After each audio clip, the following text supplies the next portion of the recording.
Goeiemôre gemeente. Dis vanoggend nog ons besonder koud vir my gewees. So ek kon nie besluit of ek hierdie baadjie moet uittrek of aantrek nie, maar ek gaan hom maar aanhou tydens hierdie preek. Maar ek gaan vir julle vandag begin met 'n storie. En voor ek die storie deel, kom ek sê net eers my tema vir julle. En die tema het ek gekies as die volgende, is dat die storm was nooit die probleem nie. En ek begin met 'n storie wat 'n storm bevat. En dan gaan julle verstaan hoekom ek hierdie storie gekies het. So dit was toe ek in die Kaap nog was, en dit is of die jaar 2022 of 2023. Ek is net nie meer seker wat die een het plaasgevind het nie. En dit was 'n doodnormale dag en ek dink meeste van ons weet dat die Kaap het 'n geneigtheid om 4 seisoene in een dag te hê. En partykeer nog ietsie so in die mix ook te gooi om jou net te verras. Nou hierdie een besonderse dag in die Parel was 'n warm dag, soos wat elke dag in die Parel is. En normaalweg, as jy 'n sonnige dag sien, verwag jy dit is 'n sonnige dag vir die res van die dag. En wat toe gebeur, soos kort na die kerkkantoor gesluit het, gaan ons huis toe, en ek stap nog kar toe, en ek sê, yes, maar vandag is warm. En ek kom by die huis, en snaaks genoeg, so om en by 2 ure later, breek daar storm uit oor die Parel, soos 'n wolkbreek. En dit was iets onnatuurlik vir die Parel, en dit was nie net 'n donderstorm wat Parel getref het, soos wat Potchefstroom soms tref nie. Dit was een wat baie van die malls en car dealerships nogals onder water gesit het. Dit was 'n groot storm gewees, hy het bome omgewaai, soos ek sê, baie waterskade, besighede het verskriklik baie skade gekry het, en dit alles het binne 'n kwessie van 3 ure gebeur, van sonskyn, donderstorm en weer net rustige sonskyn. So niemand het dit verwag, niemand het dit gesien kom nie, dit was 'n skielike ding en dit het gebeur. Ek was gelukkig al klaar terug by my woonstel. Nou wat interessant is van hierdie is, op 'n stadium het ek, soos nuuskierig soos 'n mens is, kyk jy nou half by die venster uit en jy kyk nou wat aangaan, en jy sê, ja, okay, ek is daarom bly ek is hier so. En ek het veilig gevoel, want ek was binne die woonstel. En ek wil julle moet oplet op die woord binne. Sien, ek het glad nie enige vrees gehad nie, ja, dit was buite is die storm, maar binne in die woonstel was ek veilig. Nou ons gaan baie klemtoon begin lê op die woord binne, nie net in vanoggend se woord nie, maar soos ons aangaan oor die volgende paar maande met wat ons verkondig. En ek gaan vir my met julle teksgedeelte deel, en dit is 'n baie bekende een, julle sal hom ken. Ek gaan sommer hierso uit Matteus uitlees, hy is in Matteus, Markus en Lukas, maar hier het Matteus 8 vanaf vers 23. Jesus calms the storm. Then he got into a boat and started across the lake with his disciples. Suddenly, hoor julle weer, skielik, a terrible storm came up, with waves higher than the boat, but Jesus was asleep. The disciples went to him and wakened him, shouting, Lord, save us, we're sinking. But Jesus answered, O you men of little faith, why are you so frightened? Then he stood up and rebuked the wind and waves, and the storm subsided, and all was calm. The disciples just sat there, awed. Who is this? They asked themselves, that even the winds and the sea obey him. So maar net 'n interessante nota op hierdie punt. Ons 'n liedjie, ek kan nie presies onthou die liedjie se naam is nie, maar waar die lirieke ook sing, The wind and waves still knows his name. Dis altyd vir my mooi daar lirieke. Maar wat ek wil uitwys in hierdie teksgedeelte is dat dit gaan oor 'n storm wat skielik gekom het.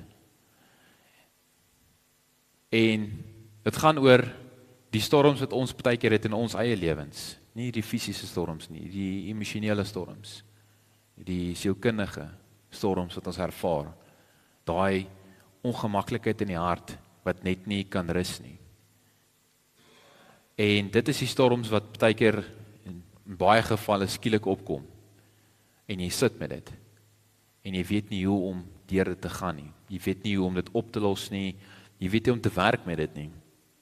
Daar's 'n spesifieke teksgedeelte, en dit is nou Lukas 8 vers 25, en dit praat ook oor die storm wat Jesus stil maak, maar dit is in 'n ander vertaling, en hierdie een teksgedeelte praat van die volgende, en hy sê, Jesus then addressed them, "So the size of the storm totally dwarfed your faith into insignificance." En daai gedeelte was vir my interessant, veral die vertaling. Want Jesus praat van dat die storm ewe skielik hulle geloof totaal al oorweldig het. Die storm wat ek en jy miskien baie keer in ons harte ervaar of in ons lewens deurgaan, totaal en al ons geloof so omvergooi dat ons is eintlik nie eens meer stabiel nie. Dit kan 1 storm wees, dit kan 3 storms wees. Maar die punt is, baie keer is die storms vir ons oorweldigend groot.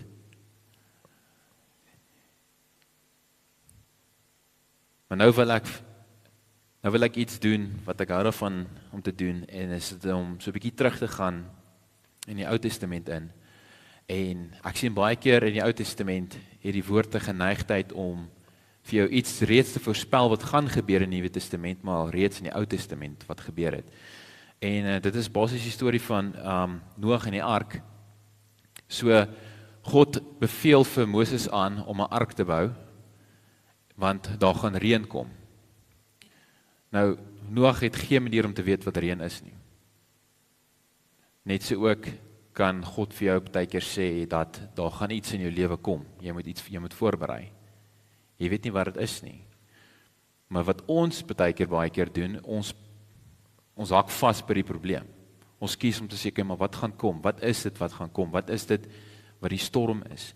En wat Noag gedoen het, is hy het nie geworry of gedink, maar wat is reën nou eintlik nie? Hy het nie God vrae gevra oor die reën nie. Hy het die ark gebou. Vir 120 jaar lank het hy gefokus daaraan om die ark te bou. Hy het geweet die ark gaan hom uit die storm uithaal en dit gaan hom en sy gesin red. Dis wat hy gedoen het. Hy het gefokus op die ark. Wat ons baie keer doen is, wanneer ons 'n storm sien kom, of in die storm is ons fokus net op die storm die hele tyd.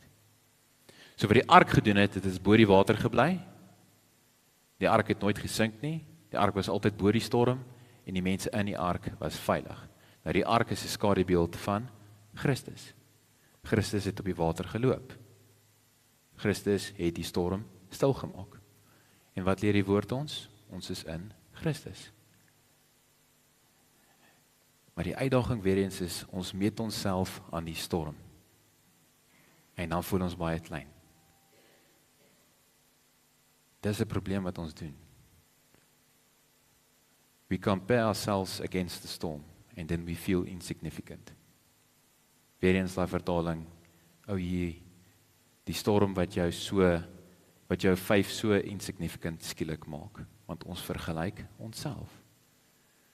Maar kom ek vra die vraag, waarteen het Dawid Goliat gemeet? Teenoor homself of teenoor die God wat hy geken het? Sien, ek hoef hy vraag nie eers te antwoord nie.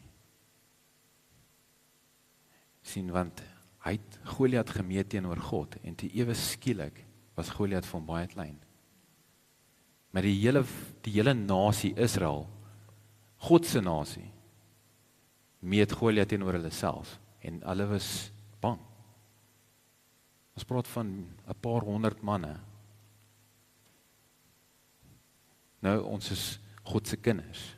Hoeveel van ons voel ook baie keer te bang, want ons meet ons probleme teenoor ons onsself, teenoor wat ons kan doen, in plaas van om net dit te meet teen Christus. Kyk, en as Christus uit die dood opgestaan het, ek weet nie eintlik wat 'n probleem dit oorweldig nie.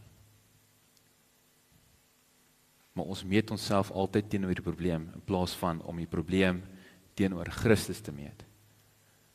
Want dan is geen probleem te groot vir jou nie. Daar is soveel teksgedeeltes wat 'n mens kan aanhaal. So ek gaan 2 vir julle uithaal. Is Psalm 46 vers 10. Ek lees sommer die Amplified Version, wat praat van be still and know. Recognize, understand that I am God. Dan Psalm 42 vers 7, so net so 'n paar verse terug. Dis 'n baie interessante ene. Hy lees as volg: Deep calls to deep in the roar of your waterfalls. All your breakers and your waves have swept over me. Deep calls to deep. Met ander woorde, die wêreld rondom jou reageer nie op jou woorde nie, maar op die diepste toestand van jou innerlike mens. Dit is die innerlike bewustheid wat ons moet soek. Die innerlike bewustheid wat ons moet soek. Weereens het die woord 'n geneigtheid om die obvious baie subtiel vir jou te sê. Dis Matteus, ek sal reg onthou, Matteus 6, wat Jesus praat van soek die koninkryk. Wat is die koninkryk? Dis vreugde, vrede en geregtigheid. Die gemeente ken dit. So, as jy die koninkryk soek, en waar die koninkryk is binne jou, soos wat Lukas ons leer. So soek binne jou, want dis waar Christus is, dis waar sy koninkryk is, en dis waar jy vrede, vreugde en geregtigheid kry. So, dit klink vir my na iets wat ons moet doen, ten spyte van.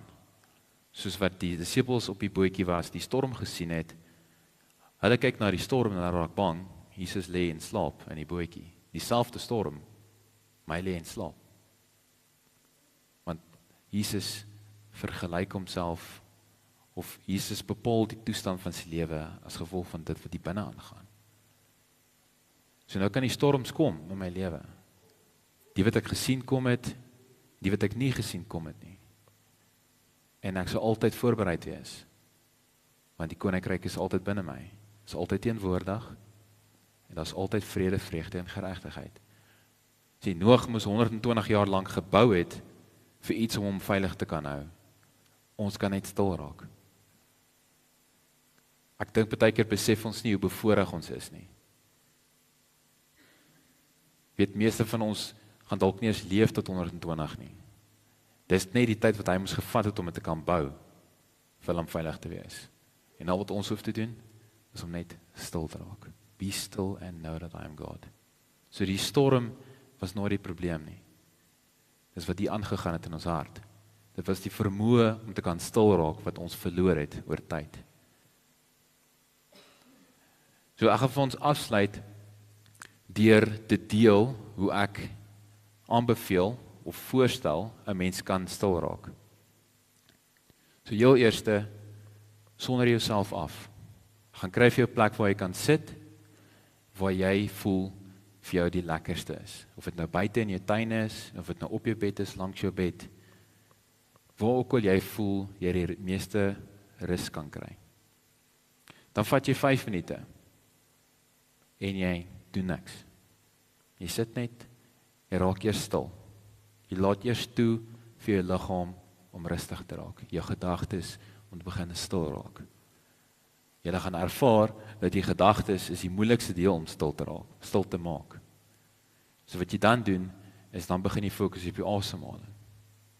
Die in en uit. Inasem, uitasem. Jy kan dit vir 1 minuut of 2 minute doen. As jy dit gedoen het, begin jy visualiseer, soos 'n rivier wat vloei. Want strome van lewende water sal uit julle binneste uitvloei. Maar ons moet dit toelaat om te vloei. Ons moet daai klip breek, soos wat Moses die klip gebreek het in die woestyn. En water het uitgevloei. Dis daai mentaliteit wat ons moet breek, wat vas is, van ek is nie goed genoeg nie, ek kan nie, die storms te groot. Breek daai mentaliteit, soos wat Moses die klip gebreek het. Weereens alles skadubeelde van wat moontlik is.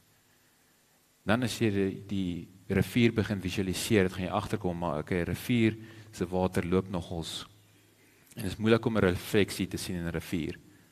Begin dan visualiseer, jy haal klippe, stadig maar seker uit hierdie rivier uit. Want klippe is wat die rapids maak. Party van ons se gedagtes gaan teen en lyk soos 'n white river rafting. So al daai groot klippe uit. En begin jy agterkom, die water raak stil. Al hoe stiller en al hoe stiller, al hoe rustiger. En dit gaan natuurlik gebeur. Die water sal natuurlik die vorm aanneem, want daar is geen obstruksies meer nie.